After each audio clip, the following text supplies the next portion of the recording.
Bismillahirrahmanirrahim. Assalamu alaikum students. Welcome to another important lecture, and why it's important lecture, because you know it is the last lecture of this course. And which lecture is this, by the way? Yes, you all know it. It is lecture number 32. And even you know that what do we do in the last lecture? Yes, who would tell me? That in the last lecture we review all the lectures that we covered in this semester, right? If you remember the first lecture, yes, what did we do in that lecture? In that lecture, my dear students, we in fact talked about what to cover, right? So that lecture was futuristic. You see, in that first lecture we decided which areas to be covered. Fine. And today, after having had in fact 30 lectures, and today we are here to review what we have covered. You see, so this is the difference between lecture number 1 and the last lecture. In the first lecture we in fact talked about what to do, and today, right, we will see what did we do in this semester, right? So here we will use past tense. In that, of course, the lecture we talked about future, that things that we will do, but today we will see what did we do, right? Or what have we covered in this semester. I hope things are on your fingertips. Why? Because we have discussed things in fact in detail. Right, we had a detailed discussion on different aspects of the course, the TOEFL 2 we call it, and of course things are still in your mind, and once I would review it one by one, I hope you would recall things, and I hope you would refresh the areas that we have covered. So let's start this lecture, that is the last lecture. That is, we also call it review of this course, that is TOEFL 2. So dear students, the first lecture, again you might find some slides, the lecture 1 and the last lecture, of course, almost similar. Why? Because in the first lecture we were planning what to do, and today we will see, we will throw light what did we do. So the first lecture was introductory lecture, and then we talked about role of a teacher, right? In that lecture, which was of course the second lecture of this course, so we in fact talked about, we highlighted in fact different roles of an oral lesson, and the role of a teacher, that we being teacher of a language, you see, we have to keep, of course, play some roles. We have to be responsible, because the language teacher, of course, is very, very important. He has to in fact play some important roles. Fine. And we saw that he is a motivator, right? So a good language teacher, what he does, that he motivates. So we saw in that lecture that a language teacher in an oral lesson, he is a motivator, and then we saw he is also an informant, right? So again, he informs people and he has information. So the role teacher is informant.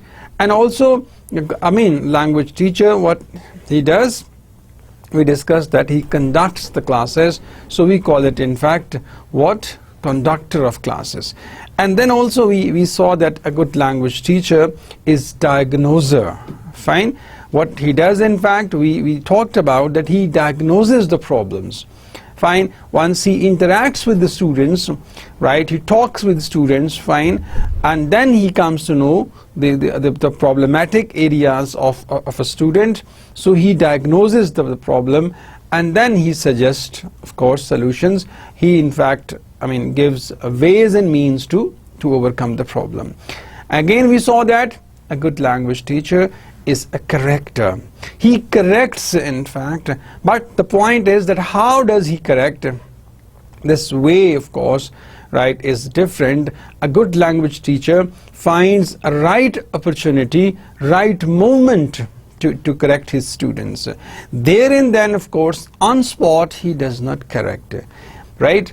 considering the fact that if we correct the student in public, right, he might mind it in fact, right? So we being language teachers, what we do, that we find an opportunity, we see a time, and then, right, we try to correct. So we look for the right moment, fine, to correct the students. Sometimes in fact through body language we correct our students, and sometimes we write that sentence on board and we elicit feedback from the students, right? So there are different ways, right, to correct the students. So these are some of the rules we talked about of a language teacher, that he's a motivator, he's an informant, he's a conductor, right? So he conducts the classes, fine, or he's a, of course, and then what he does, that he diagnoses the problems, and then also he's a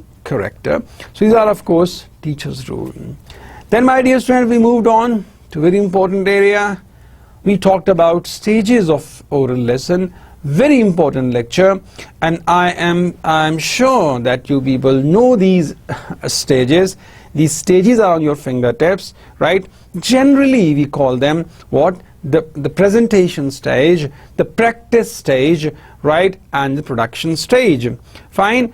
And of course people, even experts in language teaching, they say that warm-up stage is equally important, right? So even some experts call this warm-up stage as a stage where they motivate the students, ice-breaking also, or orientation. So in this stage what we do, that we prepare the minds for the lesson to be presented. So we saw in that lecture, we talked about different stages of an oral lesson, and if you remember, we talked about presentation stage. If you remember, we talked about purpose of presentation stage.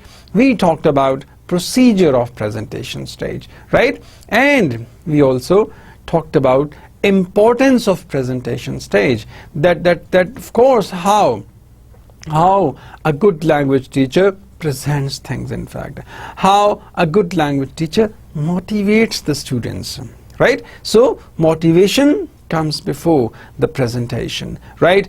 And of course some people they call it what? The important thing is that they call it what? See, the warm-up stage. I hope you understand, right? So this is very important. And then of course the purpose of presentation is equally important, right? That why do we present, right? So what is the purpose of presentation? And then of course procedure of presentation stage. So we saw that the practice stage is also important stage. Here what happens in practice stage, you all know it, my dear students, that the teachers in fact make student practice. And we also saw that this practice stage, of course, right, takes place in the presence of a teacher. The teacher takes control, in fact, he monitors the class, of course, and then the students practice. So the rationale behind this practice of the accuracy is that, of course, giving students an opportunity to use the newly presented language in a controlled framework so as to allow them to memorize its form and assimilate its meaning more fully, right? And traditionally this stage of the lesson was dominated by teacher-led drills. So the teacher leads the drills and the student in fact the practice, right? So in fact people say that, you see, this practice stage should be more interactive, right? Activities would be designed, right? So the teacher in fact participates, teacher comes forward, so he makes students practice. So practice stage is very important. What happens in this stage? Student practice. And how do they practice? Yes, they practice in presence of the teacher. I hope you understand. And my dear students, a good practice stage really prepares the students, in fact. A good practice stage in fact gives confidence to the students, right? When students practice, right? So and the teacher in fact of course observes them, the teacher monitors them, then you see that practice stage would be more useful, and the learning would be meaningful. This is what we call it, the practice stage. Then we talked about another important stage is the production stage. So what happens in the production stage, where students produce? What they do? They produce, they say what in fact they have presented. Fine, what they have, of course, that their teachers have presented, and what they have practiced. So it's a time, right? It's a time that the students become independent learner, right? So they produce, in fact, they speak, in fact, they write whatever they have practiced or whatever their teachers have presented them, right? So this is what we call it, the production stage. It's a time for the learner to perform independently, right? So to drive on their own. Like we compare it with the learner driver. So in this stage where he has listened to instruction, where he has practiced in the presence of the instructor, so it's a time for the learner, it's the time for the student to produce, right? To speak, in fact, right? So we call it a production stage, and a very important stage. Again, I mean, the importance of this stage depends on the previous stages, right? If you have a good warm-up stage, if the teacher has a good presentation stage, so again the teacher has a good practice stage, so it's a time, right, that the student would produce. So that has mean presentation, practice and production stage, they are important. So then the next, of course, we had a glance on what the stages of, in fact, these are the stages we talked about, and we saw that what areas we covered while talking about the stages.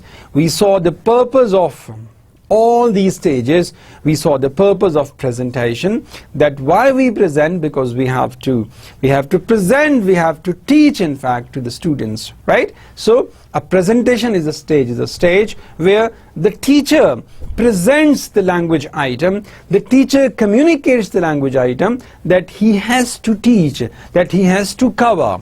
Fine. And then we saw the purpose of practice stage. And what is the purpose of practice stage? In this stage, what happens, my dear students? You see, where the purpose is to make student practice, right? And understanding this fact that the practice makes a person better. Understanding this fact that practice, in fact, gives students confidence. So again, this practice takes place. Students practice speaking, there is an instructor. Students practice writing, and there is, of course, teacher of writing skill. So that's why once we practice, we see that this practice takes place in the presence of the teacher, right? And we call it that practice in a controlled environment. I hope you understand. You see, so this is what we talked about, the purpose. Similarly, we saw, right? We saw that when you have of course, production stage, what is the purpose of production stage? And we discussed that it is a time for the learner to in fact to perform independently, right? So that's why the purpose is to help learner perform, to help learner show whatever he has learned, right? That's of course the purpose we talked about.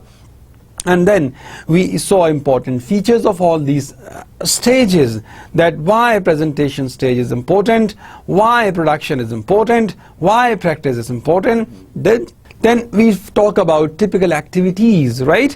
And then the role of a teacher in all these stages. Of course, with every stage, role of a teacher is different. I hope you understand. You see, and then we saw, of course, degree of control, that which stage has more control, right? And we saw, if you remember, that you see in the presentation stage, the teacher in fact has more control because he is there to present. And then of course we saw correction, we saw length and place in lesson. So these are some of the points we talked about. We had a glance in fact on all these stages. I hope you all remember. So next lesson, my dear students, what we did, that we talked about lesson plan, a very important area, in fact, a very important aspect of your micro teaching. And of course the lesson plan shows your preparation for a lesson. And of course when you apply for a job, we discussed that lesson plan shows your professionalism, that you are ready to teach, and of course you have made the lesson plan, and lesson plan is there. Now the point is, what is the lesson plan? The plan for your planning for your lesson, and this is important, right? So if you have planned a lesson, so it is there that you would teach it well. So that's why lesson plan reflects teacher's preparation, right? A clear and explicit presentation of aims and the procedure by which they are achieved, right? Preparing a checklist, what and where to teach, right? So of course when you have a lesson plan, you decide what to teach, where to teach, and how to teach, in fact. So lesson plan, in fact, speaks volume for your preparation. Lesson plan speaks volume for your professionalism. Lesson plan speaks volume for your mechanism. Lesson plan speaks for your planning, right? This is important, right? Again, a lesson plan can be used, fine, of course, for the future reference. Once you have made a lesson plan, you can use it, right, in future with slight changes. This is important. A record for future reference and reuse. Then of course mean a lesson plan shows your aims of teaching, right? Whatever language item, whatever skill you are teaching, right, what are your aims? So lesson plan, in fact, determine these aims. And then of course aids, which teaching aids you will be using, right? So lesson plans reflects that, you see, the teaching aid that you are going to use, and of course what could be the anticipated problems, what are the concepts, and what is the procedure. So that's why, my dear students, so lesson plan is an important activity, of course, is an important element of micro teaching, an important element of your teaching, in fact, particularly. Of course lesson plan is important for all level of teaching, but particularly when you teach language, right, you teach skill, right? So lesson plan is, right, of course important. And again, for the job perspective, organizations, I mean, require lesson plans from you people. So you need to know how to make a lesson plan. You need to incorporate the important things that you have to have. So my dear students, use of visuals in teaching language, again, is important, right? We had a discussion on that, of course, that we saw that visuals, in fact, convey a message more than, of course, the talking. When you see a thing, you learn more, right? So the visuals speak volume, right? Of course that the teacher is prepared, and visuals help the learner more. So my dear students, we talked about this, the visuals, that we need to use the most appropriate, of course, visual aid for our purpose and context. And we can, of course, when our teaching generally, we have a whiteboard available, we have a blackboard available.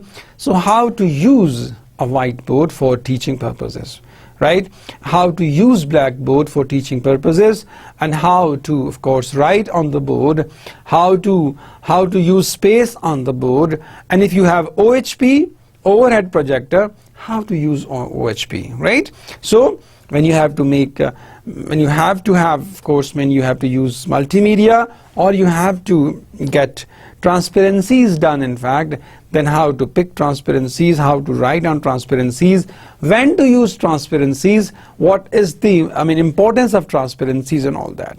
And then of course nowadays it's a time of information technology, so we use IT. You have PowerPoint, in fact, so you can use PowerPoint for slide making. Again, when you use PowerPoint for slide making, you have to see that of course what should be in the title page, title slide, what should be in the subtitle, font size, and all other things, right? And then we discussed about advantages and disadvantages of other, in fact, the media. We also saw that when you use whiteboard, what are the advantages, when we saw that what are the disadvantages of using whiteboard, because once you erase, things are gone, right? And also remember we talk about the smart board, that of course technology has improved, and now of course institutions have started using smart board. Then we had a discussion on classroom teaching techniques, very important in fact, that of course the teachers should be creative. They keep on creating new activities for their language classes, right? They should not be repeating in fact the one activity for ages. So a good language teacher keeps on thinking, keeps on creating of new techniques to teach language, and of course innovative techniques, creative techniques, in fact increase performance, right? And the learners learn language well if the teacher in fact keeps on of course creating new activities. And then of course once you create an activity, you have to apply. If it works, you need to document that. Once you document it, others can use it, right? So this is a continuous charity you do. If you think of an idea and if you apply it, if it works, right, then you need to document it. You need to convey it to others, right, and ask people to use it and see the response, right? If it works, you see, it's good. And then we have talked about some, information gap activities. We had a discussion on that, right? And we talked about discourse chains and all that. These are some of the points, my dear students. We talked about information gap activities, we talked about discourse chains and all that. Yes, students, I hope you understand, right? And we also talk about role plays, a very enjoyable activity that the students enjoy it because they imagine themselves, right? What they do, that they think, in fact, think as a role of their choice. They want to be managers, so they start thinking like manager of a state bank, right? So they whatever the role they want to have, they can imagine that role and they can act that role, of course, in role play. And obviously language learning is there, right? So my dear students, making language learning fun is a great art, right? So don't make it a very, very serious activity where students would be tense.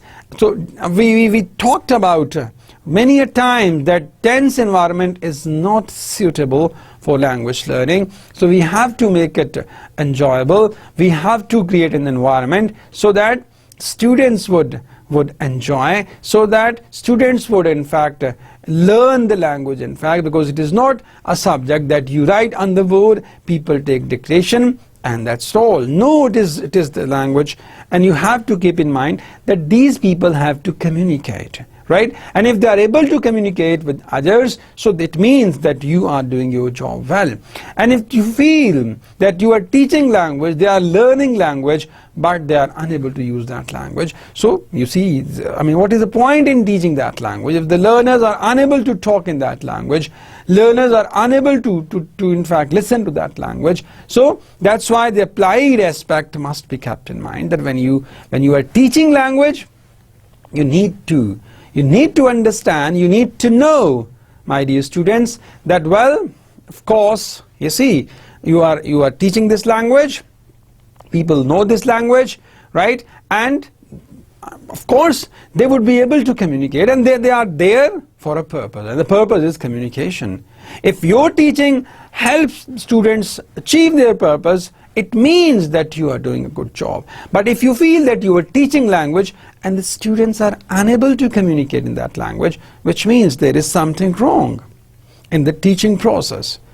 It means that there is something wrong in the teaching process, which means that lesson planning needs to be redone, which means that teaching needs to be rethought, right? So of course the role play is a very important teaching technique which we incorporate in language teaching, and it's fun for the learners. Of course, the teachers enjoy this role plays, and obviously initially you have to motivate the learners for this role plays, because initially they are reluctant, they are hesitant, they are not willing for it. But the time comes, they in fact volunteer, of course, to take some roles, and they volunteer, right, for different roles, and they in fact perform well in different roles. And this is what the language is, that if you are able to communicate in different situations, right, it means that you are proficient language speaker. And if you feel that it may be in one environment you're okay, but when environment changes you are of course unable to, it means there is something wrong. So therefore the role plays a very important language teaching.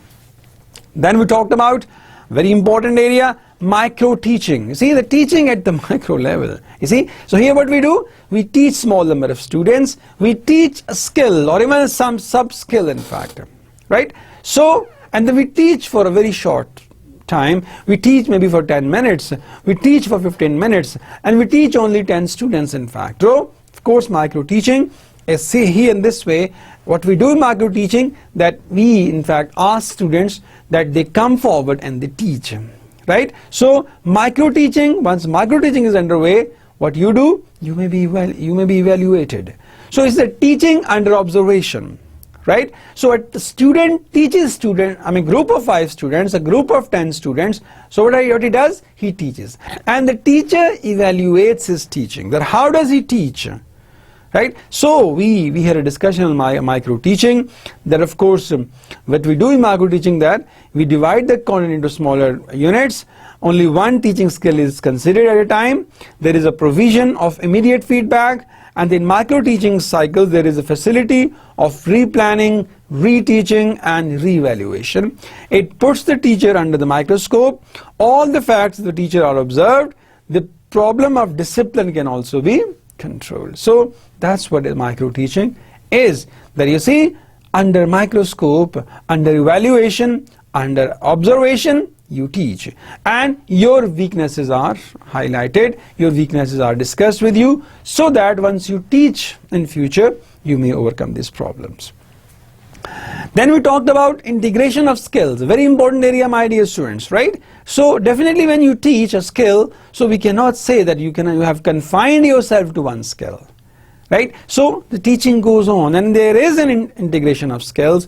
So a good language teacher of course tries to integrate skills, times cautiously and at times unconsciously, because integration of skills is there, right? So what does integrated mean? What are the skills? Language skills and sub skills, right? So we talk about these things in fact. What does integrating skills mean, right? So these are some of the points that you have to keep in mind. How can we integrate language skills in the classroom, right? So my dear student, this is what integration of skills. What we do, we integrate the skills, right? So how do we integrate? Yes, when you teach listening skill, so obviously, right, students would be responding, right, they would be speaking. When of course you'll be teaching them writing skill, so of course students would be reading as well, they would be responding, they would be listening. So integration of skills is there, right? So all 4 skills can be integrated, which is important. Well students, so we were talking about integration of skills, and we talked that you see, whenever a teacher teaches a skill, so I mean consciously and unconsciously what he does, that he integrates the skills, right? When you teach reading skill, my dear students, so what you do, right, that of course you make students read, right? And in that reading what happens, well, see, when a student read, so naturally sometimes they find a good expression and they write it down, right? Or the students find a good idiom and they immediately they shift that idiom from that handout to a book. So this happens naturally.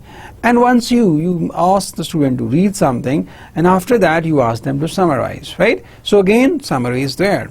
And reading and writing, you know, these two skills are I mean literary skills, and they're very close skills, right? So that's why once you make student read, so writing is there immediately after that.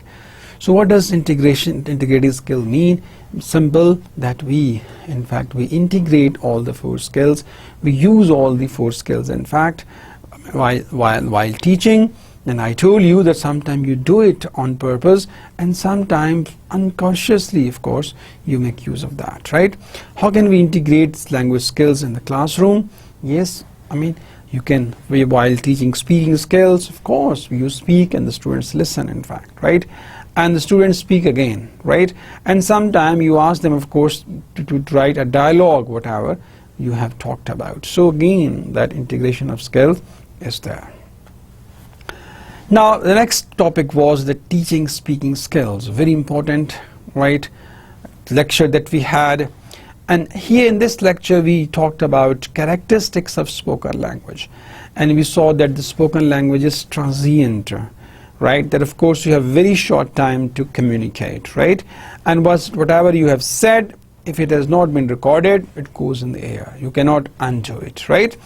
And then of course we talked about some of the principles for designing speaking activities, and we saw that while designing activities you have to see the context, you have to see your learners, you have to see the resources available, right?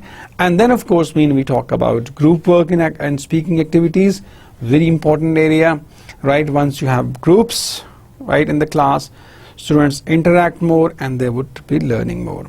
And then common types of speaking activities, of course, the role plays in what dialogues we talked about, picture description we talked about, role plays and dialogue, yes, again it's important, students take interest in these things, they work hard in fact, and they imagine themselves in different roles. Picture description is very good activity, right? Of course when the students think of, first they see a picture, then they try to find, of course, they try to find appropriate words for it, then they try to describe that picture. So again there is writing, there is speaking, there is of course thinking available. So picture description is a very important activity that we can use in our language teaching, and this can be used for various skills. Picture description can be used in writing skill, teaching can be used in speaking skill, of course activity. So picture description is very important area, and we had a discussion on that. And then of course other speaking activities, you ask students to invite somebody, right, and of course deliver a lecture on that, or you ask students to introduce a celebrity and bring the feedback. So in this way, of course, we talked about how can we teach speaking skills, and realizing, knowing the fact that you see every language institute needs a good spoken English teacher. So if you know how to teach speaking skills, so you will be definitely better, right? Then of course the next lecture was assessment. Again, it's very important, when you teach you have to assess, right? And assessment in fact tells us that where do we stand. Assessment helps us in fact to see in retrospect and find out the problems that we have, the mistake that we made, and how can we address them. So this is what is that assessment in language teaching. What is assessment? What is the purpose of assessment? Why do we assess people in fact, right? And then what is assessment method, assessment criteria, and of course assessment principles. And then we saw testing in language assessment. These are some of the points that we talked about, that why we assess people, to see that how much performance has been, how much progress has been made, right, and which areas need in more concentration, which areas in fact have been highlighted, which area has been put in the back burner. So in this way you in fact come to know your gray areas, your students' gray areas, and accordingly you work on that. Then of course we talked about language proficiency, the testing, if you remember. We talked about IELTS, right, International English Language Testing System. We saw that there are 4 skills to where students take their test, right. In this exam, of course, International English Language Testing System, what we do that, of course, we in fact show that we are good readers, good writers, good listeners, and good speakers. And we discussed that there is of course need for IELTS teachers, and IELTS teaching is not difficult. Just simply you have to work on your skills. You have to see your TEFL 1, where we talked about skills teaching. Again, this semester we talked about skills teaching. So if you teach students skills, so they will be ready for IELTS exam, right? Similarly, they'll be ready for TOEFL and TOEIC, right? These are proficiency, what language proficiency tests are there. Then we talked about supporting learning processes. If you remember, we talked about content-based instruction, a theory by Snowman. In this theory, we saw that the content of a lecture is important, right? When you teach business students, you teach engineering students, when you teach English to IT students, so the content is important, right? So you have to teach them in that very situation, right? And that's why teaching English to business students, and they call that business communication. So content-based instruction we talked about, and this in fact system supports what? The learning process. So CBI is a theory, it's important, which talks about that the content is important, right? In the language teaching. So you teach of course fluency is there, language is there, but when you teach students, teach IT students, so see that environment, see the computer environment. When you teach business students, see the business environment. You can quote examples. Well, students, and then we talked about course books, and in fact we discussed that course books are important in language teaching, but with that we have to select good course books. And how would we select? The one way is that simply you can visit different institutions where language is being taught, select the best institutions, right, and then see the course books which have been used. And once you get a course book for language teaching, also you need to analyze it, you need to see it. Is it really useful for language teaching or not, right? And once you pick some books, you see, you have to keep in mind. So once you pick some books, you have to keep in mind that some part you can select, right?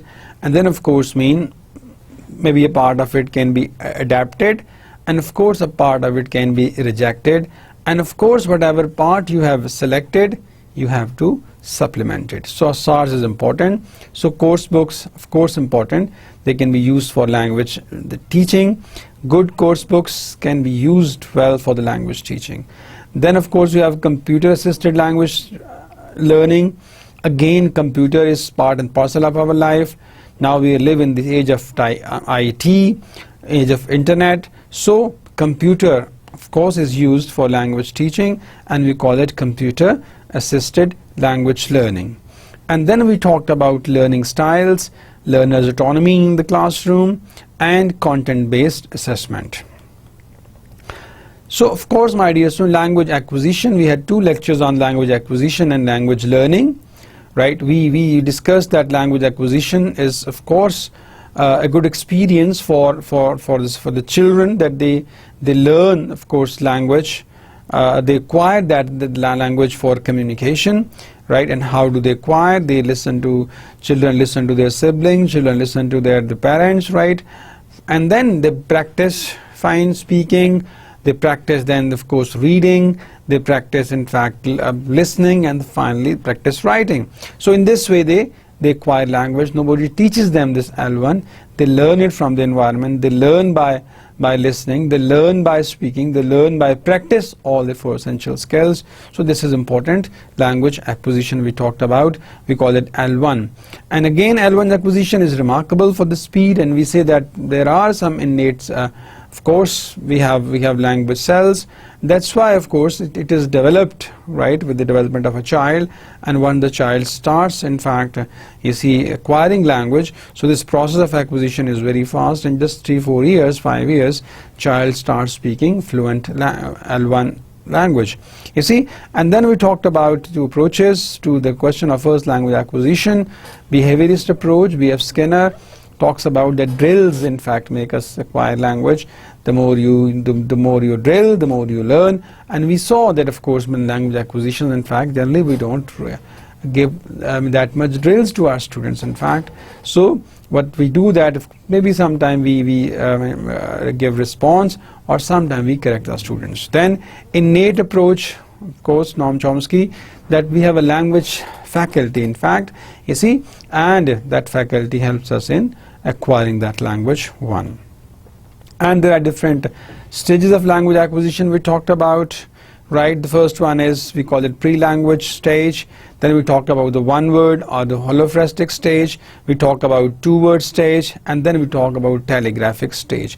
These are what we call it language acquisition. Language acquisition, and particularly we call it L1.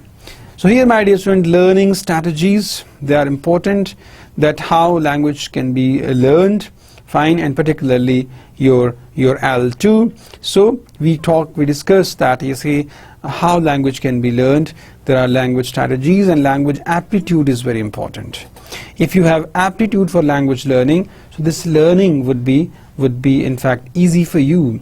And you must have seen some people, they really want to learn language, and they are fond of learning languages, and that's why there are people around who know more than 2 languages, more than 3 and 4 and 5 languages. Some people know even 4 languages, right? So how? Because they have the aptitude for the language learning. And for some people it's become difficult, in fact, to learn even second language other than their language 1, right? So language aptitude is important for language learning. If you have interest in learning that language, if you can in fact show your interest, if you can put efforts, so you can learn this language. Then of course cognitive styles, important, that of course thinking process, because language learning is a thinking process, right? You think and you of course learn, because different situations deserve different expressions, right? And personality traits, of course, important, are the general factors that affect the rate and level of L2 achievement, right? Learning strategies are the particular approaches or techniques that learners use to try to learn an L2. So it is important. These are some of the strategies that you see we use while learning a language. 3 major types of learning strategies have been identified. Of course, we talked about that. Cognitive strategies, metacognitive, and then social and affective strategies. They are important. You can see that lecture to know more about them.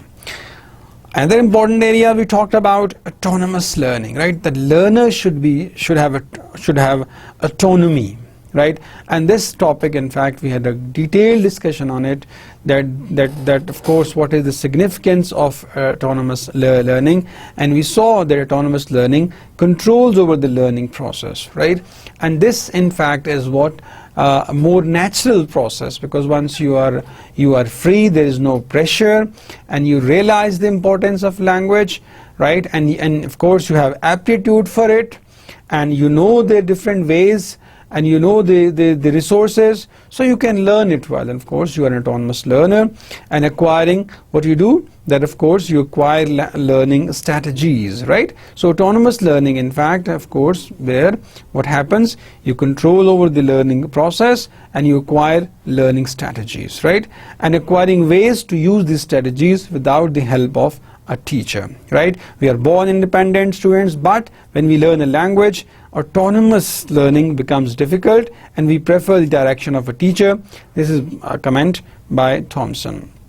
So when you are autonomous learner, you have more control over objectives. My dear students, if you have autonomy, you know, you set your goals, right? And then sincerely you pursue them, right? And if you know your goals and you have set your goals for them, you know you have to achieve, so then you put more efforts. If somebody else in fact sets goals for you, if somebody else in fact forces you or directs you to do it, you may not be able to do it on merit. Sometime maybe your boss wants you to do something, so do it, but you try to do it, but again you may not be for it. But however, if you of course are an autonomous learner of a language, you know the importance of that language, and you have set your goals that you have to learn this language, and you start pursuing it, and you see things would go in your favor, and you can learn that language well, right? And also when you're autonomous learner, you have more control over the ways in which we learn, right? So more control over the ways that what are my learning style. If I know my learning styles, I'll of course I'll put my best to do it. If I don't know, things would be tough for me. So dear students, in fact, this autonomous learning is important part. You see that that's why being of course a learner of language, you see, but we do that you in fact make you give free time to your learner, in fact. So this was all in fact a short review, of course, that we had of these lectures, and mind you that we had a review of just important areas that you see we tried to cover in this semester. Now towards the end I will spend some time about this language teaching. Of course I'll share my experience as well, that how was the experience and how you can find opportunities for particularly being a language teacher. My dear students, there are opportunities for you people, and opportunities are definitely for those who want to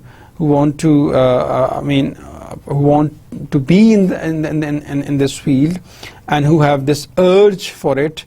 And mind you that if you are ready for it, see, so if you have of course revised things, if you know things, in fact, of course the areas we talked about in the last semester and of course in this semester, so you will be confident, in fact, to get a job easily.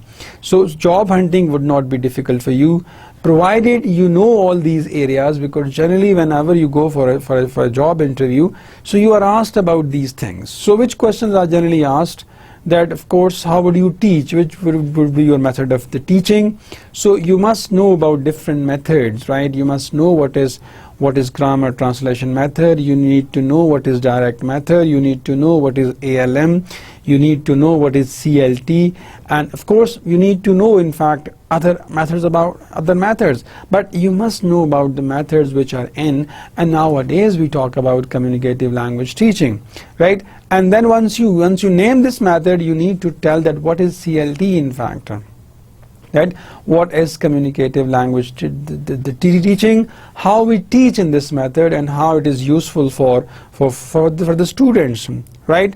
And maybe the question is that what are the drawbacks of grammar translation method, and then you need to know, of course, you need to compare this grammar translation method with direct method.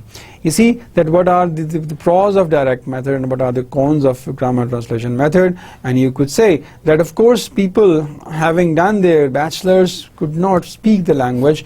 So I mean, if you see why is it so, because they are the product of grammar translation method, where language is taught through L1, right? So here that through that method, maybe they have improved their writing skills, they have improved their translation skills, but they could not improve their communication skills, right? So seeing the weaknesses of that method, so we moved on to a method where we teach language and we teach the target language in the target language. So we talked about direct method of language teaching, you see. And here again you need to know what is a direct method, right? That what are the, in fact, advantages of direct method, right? And of course which level this method is being used.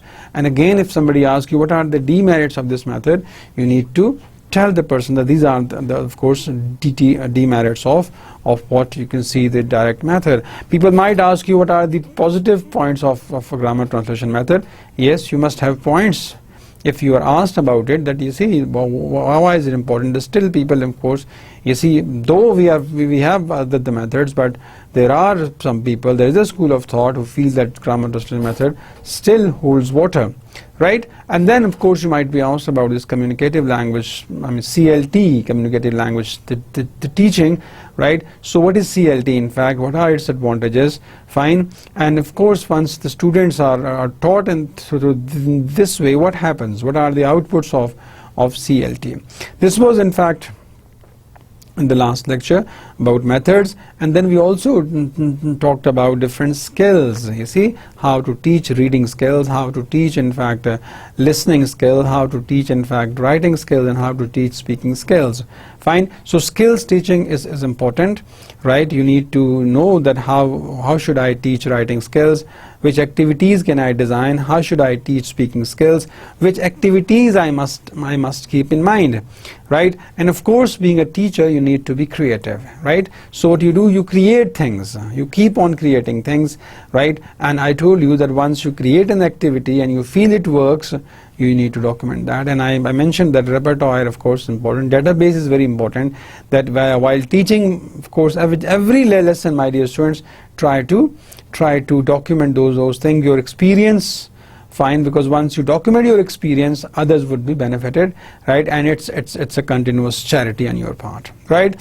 So then we moved on to this semester. It was a very important semester. Now you are in the 4th semester, and of course I'm sure of course, I mean, once you complete this, you will be in job market, you'll be looking for jobs. So for this, my dear students, you have to have a good CV, right? Make a good CV, curriculum vitae. Now what is a CV? CV includes what? Your profile. CV is the persuasive summary of your qualifications, right? Make your CV at the top, write your name, and then in the middle of a page write your name, then your email address, your cell number and all that. Then on the left side come to your career objective, that what is your objective of your career, right? And then you, of course, you move on. You can give a short personal statement of yours and come to your qualifications. Here you talk about the master's degree. It's 2 years program, of course, from the ComSat, starting year of graduation. And do mention, right, when you make your CV, do mention important subjects, your specialization. Was it in linguistics? Was it in, or TEFL, or was it in literature? So mention your specialization, and do mention that you had a 6 credit hours TEFL course, and it was a training, in fact, that you had, right? And review all those things. You must know about different the methods of teaching. You must know how to teach skills, right? And then, of course, you talk about, in fact, once you make that CV, while making the CV, talk about the TEFL, talk about linguistics areas, right? And then if you have any experience, you can mention your experience. You can mention your other skills which are in demand, communication skills, presentation skills, all that. Give 2 references. So this semester was more practical, my dear students. Here we talked about how to teach an oral lesson, and we had a discussion on stages. In fact, we talked about presentation stage, we talked about before that a warm-up stage, we talked about practice stage, we talked about production stage. Very important when you teach skills, so you have to undergo through these stages, right? And at the end you give homework as well. So, right, these stages are important, and you divide the time, that how much time should be allocated for presentation stage, how much time should I give to practice stage, and how much time should I give to the other stages, right? So being a language teacher, being a teacher of an oral lesson, you must keep these things in mind, right? That, of course, this is my presentation stage. What should I present, and how should I present? It is very important. And then you move on to, of course, other important area.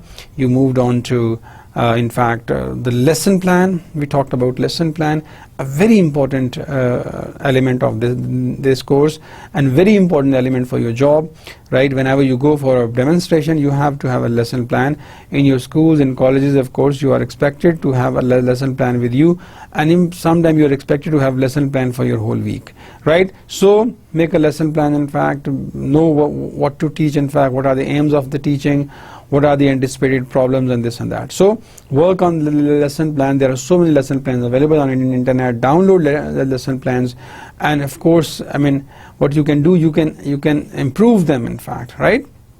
So important point that we talked about, you need to keep in mind that what are the anticipated problems, in fact, what are the aims, of course, what are the exponents, what is the procedure, what to teach and how to teach.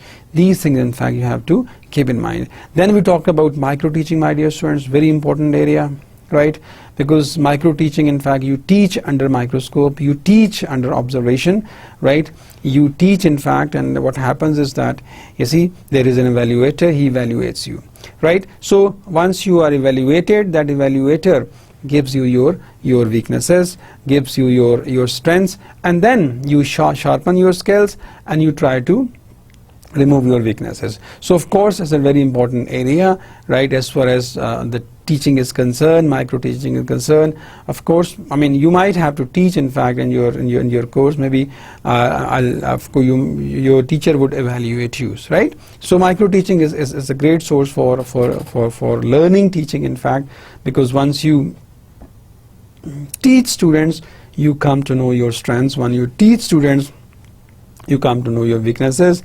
So in this way, what you do, you try to sharpen your strengths and you try to remove your weaknesses. So micro teaching is very important area, right? And then we talked about what, again, teaching speaking skills, very important, right? Spoken English teachers are in demand, IELTS teachers are in demand, TOEFL teachers are in demand, TOEIC teachers are in demand. So for this, you need to know what is IELTS, what is TOEFL, what is TOEIC, and we had a detailed discussion on that. See that lecture, right, and see that how we can teach, how we can help IELTS students, how can we help TOEFL students, how can we help other students. So language proficiency testing is important, right, and you need to know that how people are examined, how people are evaluated, right? I mean, what is the band system in IELTS, what are the point system in TOEFL and TOEIC, right? These things should be on your fingertips, so that whenever you have an opportunity, you can easily guide the students. So there are books available also, right? You can refer to those books for IELTS teaching, for TOEFL, in fact, and other things. And there is a demand these days, of course, for IELTS instructors. So you can in fact excel in this field. I feel that there is huge scope for IELTS students and for TOEFL students. So you can be IELTS instructor, you can be TOEFL instructor, right? But just by in fact working, right, just by knowing about these exams, and there is much material available on internet. Do browse different websites, make your notes, make your, in fact, data, make your database, and things would be in your favor, right? So dear students, this is what language proficiency. Then we talk about assessment.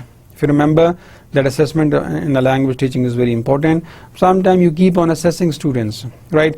Because once the class is going on and then you ask a question and people reply, so you know that, well, it's a good thing that you see question has been asked and people have replied. So once you get a reply, it means that people are active, they are responding. If there is no reply from the students, if there is silence in the class, so you can well imagine that what is going on. Either they are not happy, or even either they are not interested. So see that interest of the students can be seen, can be felt. Once you ask questions, students raise hand, they reply, they want to compete. It shows that the class is an active class is an interactive class. However, you see, in a situation where the teacher talks on and on and on and that there is no reply, we feel that the class is not an interactive class. And for language class particularly, make it interactive. Go to the level of the students, elevate their level, make class interactive, use important realia, use whiteboard efficiently, use blackboard efficiently, use smartboard efficiently if you have, use multimedia presentations, use PowerPoint. So make use of all the available resources and use them well, right? So once you have these resources and you use them well, so your teaching would definitely improve and you will be a good language teacher. Mind you, good language teacher, in fact, of course, they need to practice more. Of course, you need to practice, you need to because if you are good at language, you can teach that language. If you are weak being teacher, you cannot teach that language. It will be difficult for you to teach that language.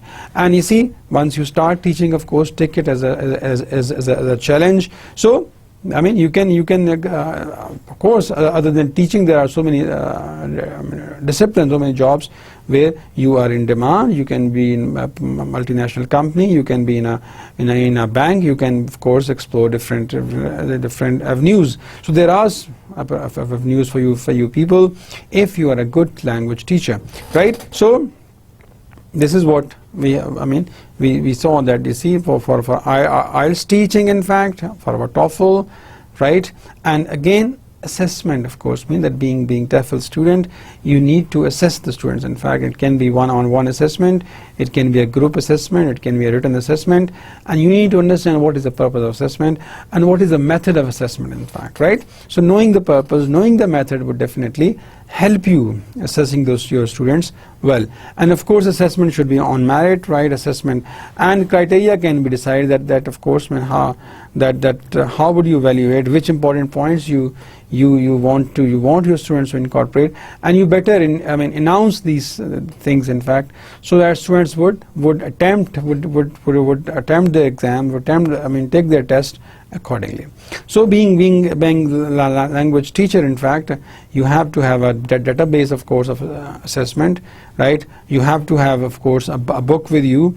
So at the end of every book, what you do, that of course on that diary you write your experience, you in fact express your course experience, so that once you finish that teaching, of course, for the next semester, that experience could help you. Seek help from your seniors when you start your career, right? Help, of course, seek help and help others, right? Give respect to students and get respect. It is very important. In fact, when you respect students, of course you get the respects in kind, right? So these are some of the things that you must keep in mind. Rest, of course, I pray to Allah for your success. I'm sure you all will qualify with flying colors, right? Mind you, there is no shortcut in life. Hard work is key to success. Work hard, inshallah you will be blessed, right? So your sincerity, your commitment, your loyalty, your time management, and your keen interest in teaching definitely, of course, make you a good teacher if you want to teacher of this language. And you see, there are other opportunities as well. You can encash your skills, but you must know, right, that this subject of course is very important, right? For your career. So this TOEFL 1 and TOEFL 2 both are important subjects. In fact, the 6 credit course. You need to review, you need to read the handbook, you need to discuss things, and also explore websites. I have given you some websites. Do explore those websites and know more. With this, it's a time to say goodbye. With this, pray that may Allah you succeed in your life. May Allah bless you with success, happiness, and all that you deserve, right? I pray to Allah for your peace, prosperity, and integrity. I thank you all.